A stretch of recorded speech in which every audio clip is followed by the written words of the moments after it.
Assalamualaikum warahmatullahi wabarakatuh. Hai semuanya, perkenalkan nama saya Rizky Septria Jasmine dari SMPN 1 Pasir Jambu, Subrayon 03. Pada tantangan Lexam bulan April ini, yaitu menciptakan serta membacakan sebuah cerpen, saya akan membacakan salah satu karya cerpen buatan saya yang berjudul Mudik Silaturahmi. Mudik Silaturahmi. Di pagi hari, terlihat sepasang suami istri sedang sibuk menyiapkan barang-barang untuk melakukan perjalanan panjang, yaitu mudik. Ya, Van dan Rea akan melakukan perjalanan dari Bandung ke Jogja, dan tentunya mereka sangat menyiapkan segala perlengkapan secara teliti agar tidak ada yang tertinggal. Setelah semuanya siap, suaminya yaitu Van mengangkut semua barang menuju bagasi mobil. "Sudah semua ini, Mas?" tanya sang istri. "Sudah, ayo masuk, kita berangkat," ajak sang suami setelah menjawab pertanyaan tersebut.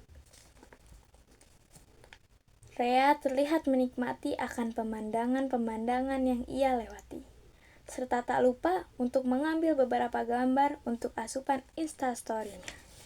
"Senang banget kayaknya kamu, kenapa?" "Iya Mas, aku senang karena lebaran kali ini aku bisa mudik.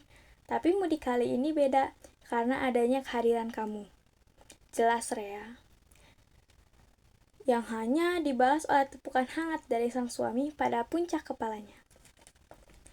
Di tengah-tengah perjalanan, Rea baru teringat sesuatu dan langsung menanyakan kepada Van. "Oh iya Mas, kita nggak bawa oleh-oleh sama sekali buat ibu loh. Masa kesana cuma bawa diri?"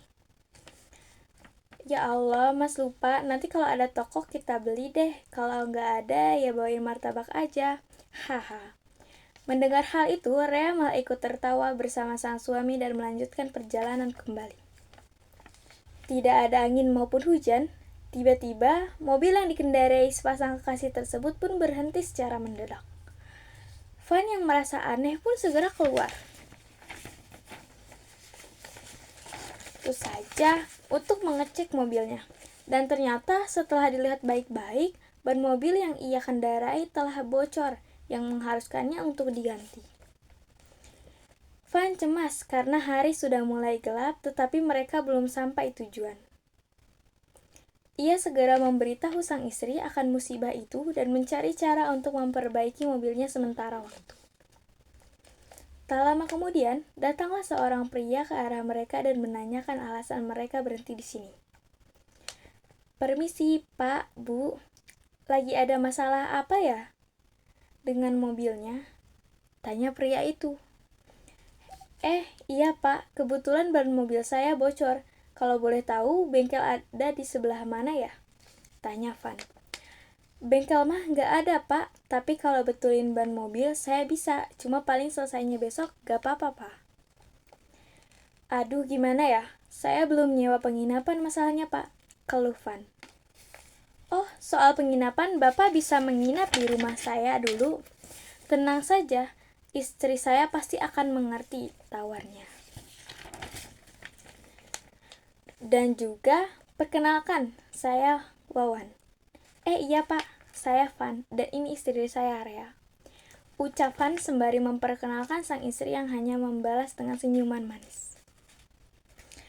Setelah sampai ke rumah Pak Wawan, ia langsung menyuruh Van serta Rea untuk duduk terlebih dahulu selagi ia berbincang dengan sang istri. Setelah mendapat jawaban dari sang istri, Pak Wawan langsung memberitahu bahwa mereka boleh menginap di sini secara gratis. Van pun langsung mengangkat semua barang-barangnya ke arah kamar yang dibantu oleh Pak Wawan. Sementara sang istri sibuk berbincang dengan Bu Didi, yaitu istri Pak Wawan. Walau baru kenal, mereka sangat terlihat seperti ibu dan anak. Bu Didi pun terlihat nyaman sekali dengan kehadiran Rea. Neng, kalian teh mau mudik kemana? Ke Jogja, Bu, ke rumah orang tua suami saya. Uluh, jauh pisan, Neng. Kenapa atuh gak kemarin mudiknya? Kemarin suami saya masih sibuk, Bu, ngurusin pekerjaan. Jadi mudiknya sekarang pas lebaran. Mendengar jawaban itu, Bu Didi hanya membalas dengan anggukan kecil dan senyum tipis. Kini, hari sudah mulai gelap, tanda malam akan tiba. Pintu kamar diketuk oleh Pak Wawan. Bu Rea, Pak Van, mari makan malam. Rea yang mendengar ajakan itu langsung membuka pintu. Aduh, gak enak Pak, kan saya sama suami cuma numpang tidur. Rea berusaha menolak secara halus, namun tentu saja tolakan itu tidak ampuh. Pak Wawan tetap saja bersikeras mengajak mereka untuk makan malam. Udah, gak apa-apa. Siapapun yang masuk ke rumah Bapak akan Bapak anggap sebagai saudara. Jadi tidak usah sungkan, jelas Pak Wawan. Akhirnya, mau tak mau, mereka pun menerima ajakan makan malam bersama. Suasana di meja makan itu benar-benar seperti sekumpulan keluarga yang hangat. Suara piring dan sendok beradu serta tawa canda yang menghiasi malam itu. Tepat pukul 12 malam, Van baru ingat bahwa ia lupa memberi kabar kepada Tepat pukul 12 malam, Van baru ingat bahwa ia lupa memberi kabar kepada orang tuanya dikarenakan ia sibuk merapikan barang-barangnya sedari tadi. Van pun segera membuka HP-nya dan tentu saja ibunya sudah duluan menanyakan lokasi mereka.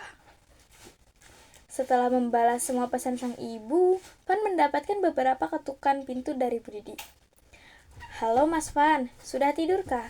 Kalau belum, ayo ke belakang, kita bakar jagung. Ajak istrinya sekalian, ucap Bu Didi dari luar pintu. Iya Bu, terima kasih, nanti saya kesana sama istri.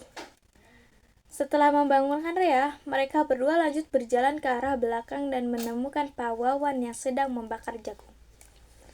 Melihat kedatangan mereka, Pak Wawan langsung menyuruhnya duduk di bangku. Sini Pak, Rea bantu, tawa Rea. Nggak usah, kamu bantu bumbuin jagungnya aja, jangan bakar-bakar. Larang Pak Wawan. Ya sudah, saya aja Pak yang bantu. Tak perlu mendapatkan jawaban, Van langsung beranjak ke arah Pak Wawan dan membakar jagung sementara Rea dan Bu Didi membumbui jagung. Kini, hari sudah mulai berganti. Rea segera beranjak dari kasurnya dan membangunkan Van untuk menyuruhnya membersihkan badan sebelum mereka pulang. Sembari menunggu, Rea pergi ke dapur untuk kembali membantu Bu Didi menyiapkan sarapan. Selesai makan, mereka mengobrol untuk terakhir kalinya sebelum melanjutkan perjalanan. Aduh Neng, sayang banget di sininya cuma sehari. Padahal mah ibu teh seneng banget sama kehadiran kamu.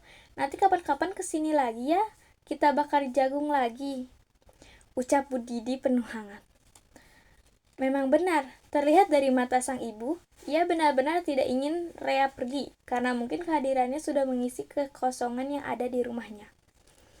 Ia seperti akan kehilangan sosok anak kandungnya. Iya Bu, pasti. Nanti kapan-kapan Rea main kesini ya. Ibu jaga diri baik-baik sama Bapak. Terima kasih untuk makanan dan tempat tidurnya. Setelah mengatakan hal tersebut, Rea pun memeluk Bu Didi sebagai tanda perpisahan. Dan tak lama kemudian, Pak Wawan datang dan memberitahu bahwa mobilnya sudah selesai diperbaiki. Van dan Rea pamit kepada kedua orang tua itu untuk masuk ke dalam mobil dan tak lupa memberi sedikit uang untuk mereka. Hati-hati Neng, Mas. Iya Bu, Assalamualaikum. Waalaikumsalam. Mobil pun perlahan mulai menghilang dari pandangan Bu Didi dan Pak Wawan. Walau tak rela, namun ia harus mengikhlaskannya. Terkadang hal mengejutkan selalu datang secara tiba-tiba tanpa kita duga. Entah itu buruk ataupun tidak. Dan cerita inilah buktinya, berawal dari mudik dan ban kempes, kedua kekasih itu malah mendapatkan orang tua baru, serta yang tadinya tidak ada tali silaturahmi, kini menjadi ada. Tali itu muncul karena tumbuhnya hubungan baru antara kita dan orang lain. Dan tentu saja, Rea dan Van tidak akan pernah melupakan alasan munculnya tali persaudaraan mereka, Bu Didi, serta Pak Wawan. Itulah pembacaan karya cerpen saya, Terima kasih dan sampai jumpa di tantangan Lexam berikutnya. Wassalamualaikum warahmatullahi wabarakatuh.